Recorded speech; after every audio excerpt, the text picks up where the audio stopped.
Baik, selamat siang semuanya. Hari ini saya Alvina Gusriani akan menjelaskan terkait perkembangan teknologi di bidang kesehatan. Nah, baik kita lanjutkan. Seperti yang kita ketahui, untuk perkembangan teknologi ini sangat berkembang pesat di Indonesia terutama. Nah, di sini tak terkecuali juga untuk di bidang kesehatan. Teknologi kesehatan di masa sekarang itu sangat berbeda jauh sekali dengan teknologi kesehatan di 20 tahun yang lalu. Saat ini sudah banyak sekali teknologi-teknologi di bidang kesehatan yang terus berkembang menjadi lebih efisien dan juga lebih mudah dan lebih canggih. Nah, sebelumnya kita kembali ke slide sebelumnya. Di sini itu ada beberapa contoh dari perkembangan teknologi di bidang kesehatan. Sebenarnya pada saat ini tuh sudah banyak sekali teknologi di bidang kesehatan. Namun saya akan membahas 3 poin utama teknologi yang berkembang di Indonesia khususnya untuk saat ini. Next yang pertama itu adalah smart card. Nah, smart card ini adalah kartu plastik yang berukuran sama dengan kartu kredit. Di dalamnya itu ada chip silikon. Di sini chip silikon itu dia terdiri dari prosesor dan memori yang dia akan mempunyai banyak sebagai CPU, layaknya CPU. Kemudian dia bertugas melaksanakan perintah dan menyediakan power ke smart card. Lalu apa sih sebenarnya yang terjadi pada smart card ini di perkembangan teknologi? Sebagaimana yang kita ketahui, pada zaman dahulu itu untuk rekam medis pasien itu menggunakan namanya kartu pasien. Jadi berbentuk lembaran yang dimana di situ diisi data-data identitas pasien dan juga rekam medis dari pasien itu sendiri. Namun saat ini kita akan berkembang kepada teknologi yang lebih canggih, yaitu namanya smart card health system. Jadi di sini smart card yang merupakan pengembangan dari kartu magnetis ini, dia akan memproses atau menginterpretasikan data yang tersimpan di dalamnya. Nah, jadi di sini untuk smart card cell system itu dia mempunyai 2 kartu cerdas. Ada yang untuk pasien dan juga untuk profesional kesehatan. Kalau untuk dokter menggunakan kartu mereka itu di saat di sistem, sedangkan kartu pasien meliputi kesehatan umum pasien dan database pasien itu sendiri. Kemudian pusat database di rumah sakit layanan kesehatan lainnya untuk menyimpan data kesehatan yang mempunyai interkoneksi pada tiap ruangan sehingga dapat menjadi input data pasien ketika berada dalam ruangan tersebut. Kalau untuk kartu pasien, di sini tuh ada berisi informasi-informasi yang dilindungi dengan menggunakan PIN, ada juga yang tidak dilindungi dengan PIN. Kalau untuk yang informasi yang dilindungi dengan PIN, itu meliputi nama pasien, kemudian tanggal lahir, jenis darah atau golongan darah, jenis kelamin, kemudian alamat, rumah, kantor, dan nomor telepon. Dan nomor kontak darurat dan sebagainya itu tidak dilindungi menggunakan PIN, jadi bisa digunakan langsung. Sedangkan informasi-informasi yang dilindungi dengan PIN itu meliputi informasi kesehatan pasien itu sendiri terkait riwayat penyakitnya, kemudian diagnosis yang pernah ada pada pasien tersebut, dan juga obat-obatan yang sering digunakan atau digunakan secara permanen. Dan juga berisi tentang riwayat misalnya alergi pasien dan juga eh, ada tanggal-tanggal pengobatan, tanggal imunisasi, tanggal operasi bedahnya, nah dan nama klinik tempat dia berobat dan data dokter yang menangani pasien tersebut itu saja dilindungi menggunakan PIN. Sedangkan untuk kartu dokter di sini mungkin kurang terjelas ya. Nah, saya pindah sedikit. Jadi kalau misalnya untuk dokter sendiri itu dia mempunyai kartu pasangan dengan kartu pasien. Nah, di mana ini juga mempunyai ID dan juga PIN pada kartu untuk dokter ini sendiri. Setiap nama itu terdiri dari nama pasiennya, kemudian departemen di rumah sakit dokter tersebut dari departemen apa, kemudian alamat rumah dokter, dan juga nomor telepon atau informasi pribadi dokter tersebut. Lanjutkan. Nah, ini kita akan sedikit menjelaskan terkait alur penggunaan smart card itu sendiri. Jadi pada saat pasien datang ke pelayanan kesehatan, dia akan membawa smart card tersebut. Dokter akan memeriksa dan memasukkan smart card profesionalnya ke dalam card reader. Jadi card readernya ini terhubung dengan komputer. Nanti dokter akan memasukkan PIN yang hanya diketahui olehnya. Di sini bisa kita lihat. Saya akan gunakan printer.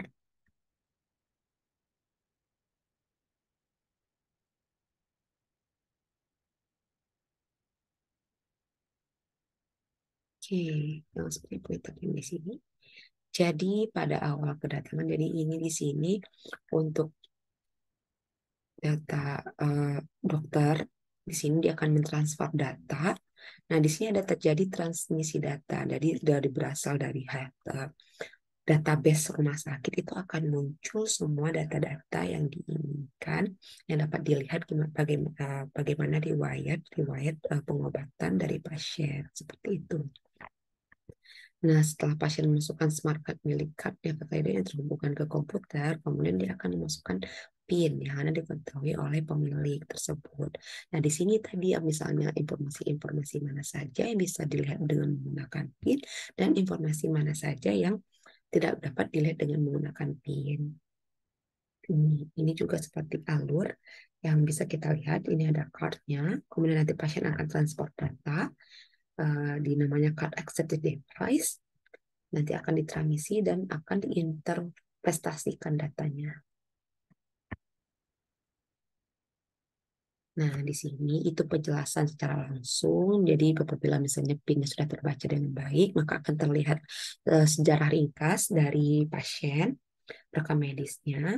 Itu akan sangat memudah sekali dokter untuk uh, memeriksa riwayat dari penyakit dari pasien tersebut. Kemudian setelah dilakukan pemeriksaan, dokter juga bisa memasukkan menambahkan data rekam medis tersebut ke dalam smart card pasien. Dan untuk penambah data ini juga akan langsung terekam ke database rumah sakit. Jadi kenapa smart card ini sangat berguna sekali di bidang kesehatan? Karena ini sangat dapat mengurangi jumlah waktu tunggu pasien yang biasanya kalau misalnya menggunakan kartu kartu pasien yang masih berbentuk dalam manual, itu pasien akan sangat lama menunggu mencari perawat atau misalnya petugas kesehatan itu perlu mencari terlebih dahulu dokumen-dokumennya saat berkunjung, dan itu sangat memakan waktu. Tetapi apabila menggunakan smart card, itu dapat langsung dibawa oleh pasien tersebut saat berkunjung kepada dokter.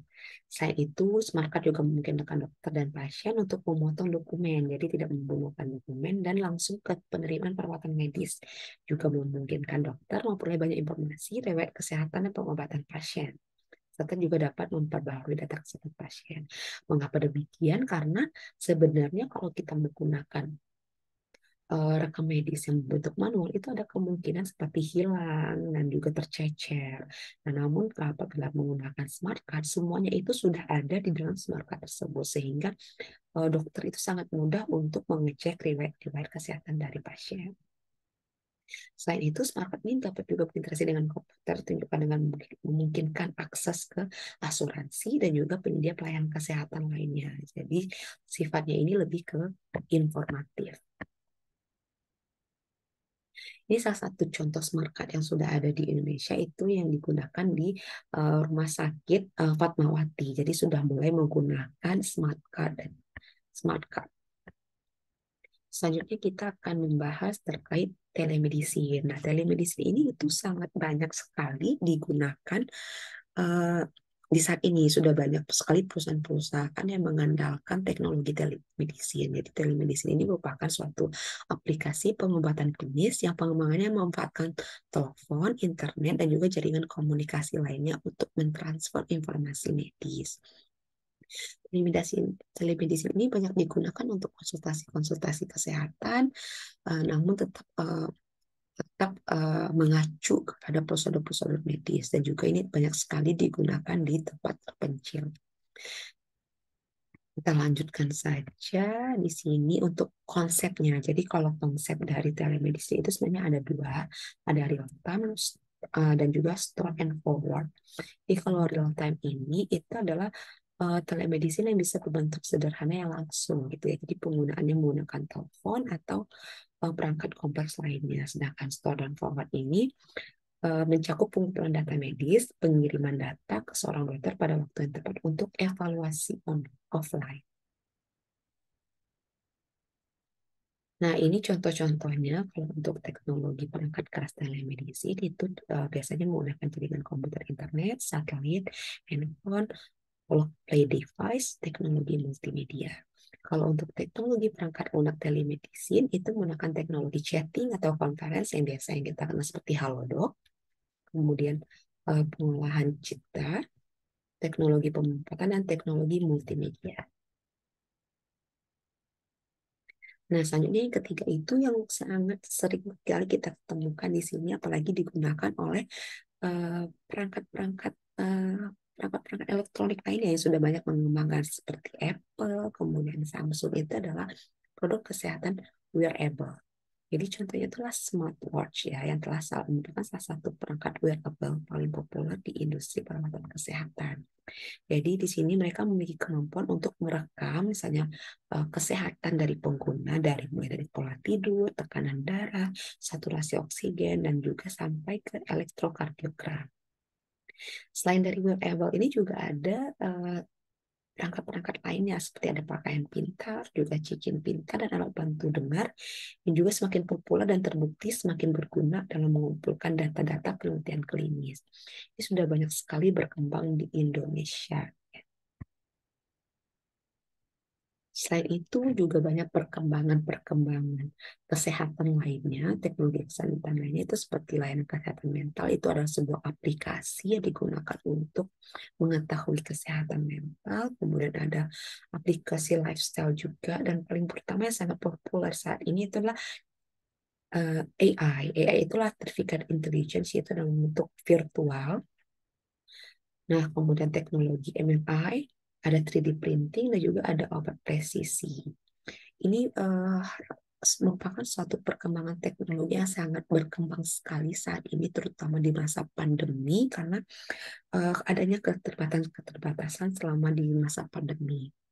Namun, mengapa yang tiga poin tadi yang sangat saya jelaskan itu karena tiga poin itu sudah berkembang dari dulu dan hampir sampai saat ini juga sangat terus-terus berkembang di Indonesia. Nah, harapannya ini yang paling populer saat ini itu adalah AI yang sangat dibutuhkan untuk teknologi kesehatan ke depan. Mungkin sekian penjelasan saya terkait perkembangan teknologi di bidang kesehatan. Semoga bermanfaat dan juga bisa menambahkan referensi-referensi yang baik buat teman-teman semuanya. Sekian dari saya. Terima kasih. Assalamualaikum warahmatullahi wabarakatuh.